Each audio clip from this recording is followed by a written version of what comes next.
दोस्तों यूट्यूब पर आजकल एजुकेशन के नाम पर जो एजुटेनमेंट इंडस्ट्री चल रही है ना, वो कैसे हमें साइकोलॉजिकली मैनिपुलेट करती है, आज हम यही चर्चा करेंगे।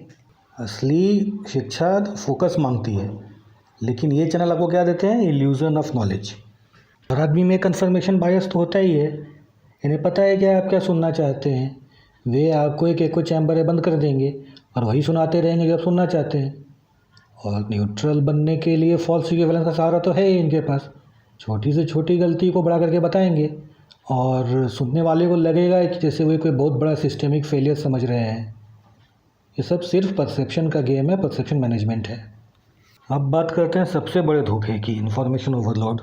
आपने गौर किया होगा कि चैनल्स कभी भी quantum mechanics, organic chemistry, advance macro economics जैसे रियल एजुकेशनल टॉपिक की गहराई में जाते ही नहीं हैं।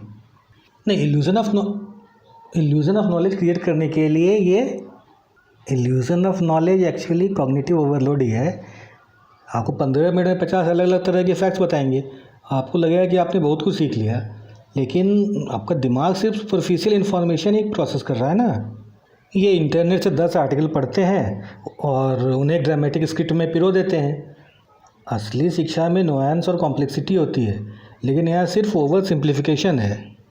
इसे कहते हैं इंटेलेक्चुअल पोस्चरिंग। इंटेलेक्चुअल पोस्चरिंग करते हैं ना ये आपको 2 कीवर्ड रटा देते हैं जिन्हें बोलकर आप अपने दोस्तों के बीच उद्दीमान दिख सकें। लेकिन अगर आपको उस विषय पर 2 गहरे सवाल पूछ लिए जाएं तो आप निरुत्तर हो जाएंगे, क्योंकि अपने विषय को समझा नहीं है, सिर्फ एक नैरेटिव को कंज्यूम कर लिया है। ये चैनल जानते हैं ना कि अगर आप सच में पढ़ना शुरू कर देंगे तो उनका रिटेंशन रेट तो घट जाएगा। यूट्यूब पर आप सीखने नहीं बल्कि ईगो को संतुष्ट करने आते हैं। देखो मुझे सब पता है। ये शिक्षा नहीं, सिर्फ इंटेलेक्चुअल एंटरटेनमेंट है। और इसको और क्या नाम दें? बस मेरे दिमाग में तो यही एक नाम आ रहा है। थोड़ा सा डाटा जानकर दर्शकों को लगता है कि वे बहुत बड़े एक्सपर्ट बन गए हैं।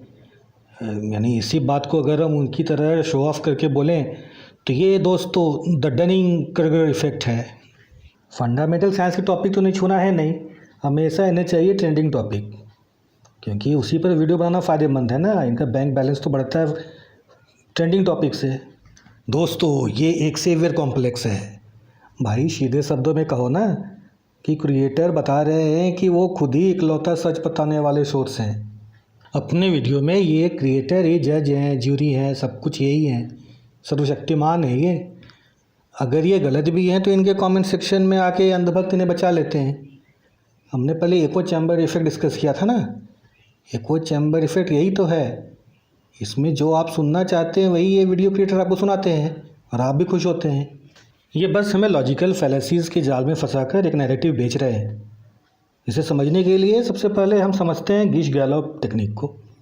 इसमें क्रिएटर इतने सारे आंकड़े और तथ्य एक साथ परोसता है ना कि हमारा दिमाग उन्हें प्रोसेस ही नहीं कर पाता, और हम फैक्ट चेक करने तो जाएंगे नहीं। हमको लगता है भाई बंदे ने रिसर्च तो बहुत की है। फिर ये data driven analysis, statistical significance, primary source जैसे शब्दों का ऐसे इस्तेमाल करते हैं ना कि हमें लगता है कि एक इंटेलेक्चुअल सुपीरियरिटी कॉम्प्लेक्स पैदा कर देते हैं ये। लेकिन असल में ये बस चेरी पिकिंग है, और वो वही डाटा दिखाते हैं जो उनके एजेंडा को सूट करे। एक तरफ होता है ट्रेडिशनल डॉक्यूमेंट्री जिनका मकसद होता है आपको गहराई से जानकारी देना। दूसरी तरफ आजकल का ये dopamine inducing high octane infotainment चल रहा है। ये बस इन दोनों में मेन अंतर साइकोलॉजिकल फ्रेमिंग का है। दोनों स्टाइल में मेन अंतर क्या है? डॉक्यूमेंट्री आपको हाउ टू थिंक सिखाती है, जबकि ये जो आजकल इंफोटेनमेंट स्टाइल यूट्यूब वीडियोस बनती है ये आपको व्हाट टू थिंक, क्या सोचना है, ये बताता है। अगर आप एक डॉक्यूमेंट्री देख रहे होते हैं तो उस वक्त आप एक छात्र होते हैं, लेकिन जब आप ये इंफोटेनमेंट वीडियो देखते हैं तो आप कंज्यूमर होते हैं। आपको एक खास टाइप का इंटेलेक्चुअल एंटरटेनमेंट बेचते हैं ये लोग, जिसको बौद्धिक मनोरंजन शुद्ध हिंदी में कहें तो। नहीं, इनके वीडियो में जो प्रोफेशनलिज्म दिखता है ना, वो असल में एडिटर्स का कमाल होता है। असल में अगर ये लाइव आ जाए ना तो ये shoes sound effect, map animation, cherry pick graph, ये जो दिखाते हैं ये तुरंत तो उसमें डाल नहीं सकते।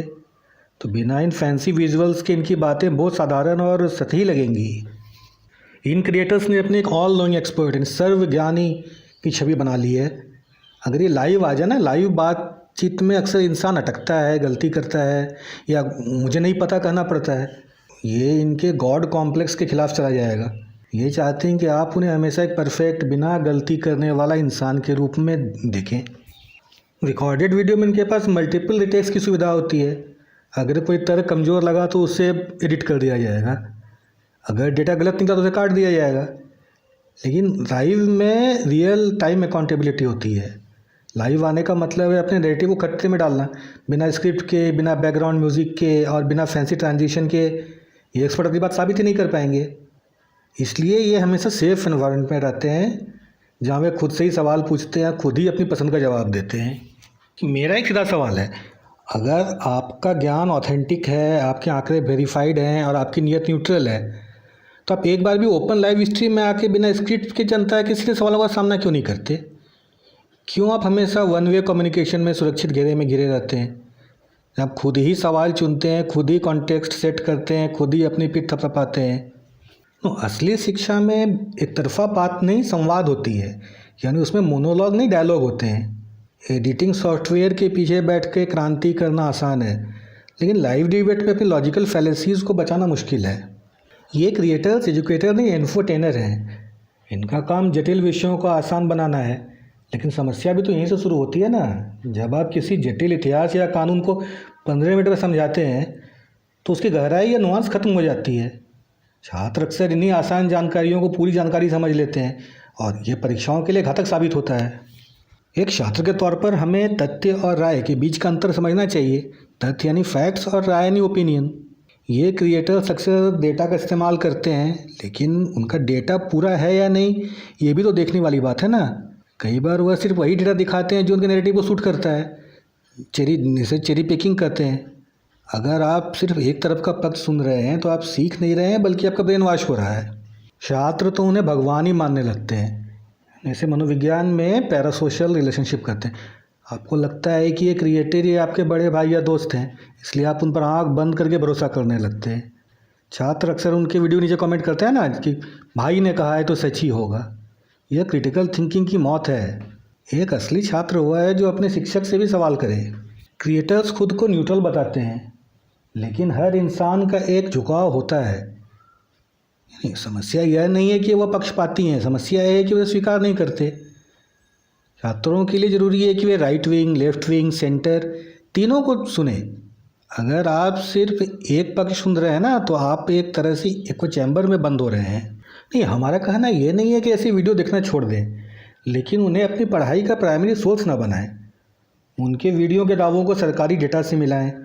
उनके वीडियो के बाद उसी विषय पर किसी दूसरे नज़रिए वाले व्यक्ति को भी सुने। यूट्यूब वीडियो को कभी भी किताबों और रिसर्च पेपर की जगह न दें। एक जागरूक छात्र बने, फॉलोवर नहीं। ज़रा सोचिए, जिस विषय पर विद्वान पूरी ज़िंदगी लगा देते हैं, वैसे वैसे विषयों पर तो ये हर हफ्ते एक नई वीडियो लेकर आ जाते हैं और 10-15 मिनट में दावा करते हैं कि वे पूरी बात समझा देंगे। असल में ये आपको ज्ञान नहीं दे रहे, प्रोसेस इन्फॉर्मेशन दे रहे हैं। जैसे जंक फूड असली खाने की जगह नहीं ले सकता कभी भी, वैसे ही ये यूट्यूब वीडियो असली रिसर्च की जगह नहीं ले सकती। ये आपको बेसिक्स बताते हैं और बस एक भ्रम आपको दिलाते हैं जैसे आप एक्सपर्ट बन गए उस सब्जेक्ट के, पर आप असल में एक्सपर्ट बनते नहीं हैं। ये सिर्फ एक इल्यूज़न क्रिएट करते हैं। हमने तो देखा ही है कि कैसे कुछ बड़े YouTuber content to commerce model का इस्तेमाल करते हैं अपने सब्सक्राइबर बेस को अपना कस्टमर बनाने में। जो क्रिएटर्स दुनिया भर का ज्ञान बांटने का दावा करते हैं, वो खुद ही गलत तथ्य दिखाने के आरोप में बहुत बार घिर चुके हैं और फिर माफ़ी भी मांग चुके हैं। शुद्ध एजुकेशनल कंटेंट ड्राई और बोरिंग होता है। यूट्यूब का एल्गोरिदम उन वीडियो को पुश करता है जिनमें एवरेज व्यू ड्यूरेशन ज़्यादा हो। अगर कोई क्रिएटर थर्मोडायनामिक्स जैसे नियमों को समझाने बैठेगा तो दर्शक 2 मिनट में वीडियो छोड़ देगा। लेकिन अगर वो देश खतरे में है, स्कैम एक्सपोज जैसी बातें करेगा तो दर्शक अंत तक टिका रहेगा। असली शिक्षा में नुआंस होती है, वहाँ चीज़ें ब्लैक एंड वाइट नहीं होती। लेकिन यूट्यूब पर तो पोलराइजेशन बिकता है। जटिल विषयों में विलेन और हीरो हमेशा आप नहीं ढूंढ सकते, जबकि पॉलिटिकल नैरेटिव में एक टारगेट सेट करना आसान होता है। यह दर्शकों का कन्फर्मेशन बायस भी ट्रिगर होता है। एक असली रिसर्च और एजुकेशनल वीडियो बनाने में महीनों की पढ़ाई और एक्सपर्ट्स की ज़रूरत होती है, बल्कि एक व्यक्ति तो पूरी ज़िंदगी में एक सब्जेक्ट का ही एक्सपर्ट नहीं बन पाता है। इसकी तुलना में करंट अफेयर्स या विवादित मुद्दों पर वीडियो बनाना लो हैंगिंग फ्रूट हो जाता है। कम मेहनत में ज़्यादा वायरल पोटेंशियल होने के कारण ये चैनल्स गहरे टॉपिक को छोड़कर ट्रेंडिंग टॉपिक्स को एजुकेशन का नाम देके बेचते हैं। हम और आप कमेंट और लाइक करते हैं और वे करोड़ों कमाते हैं।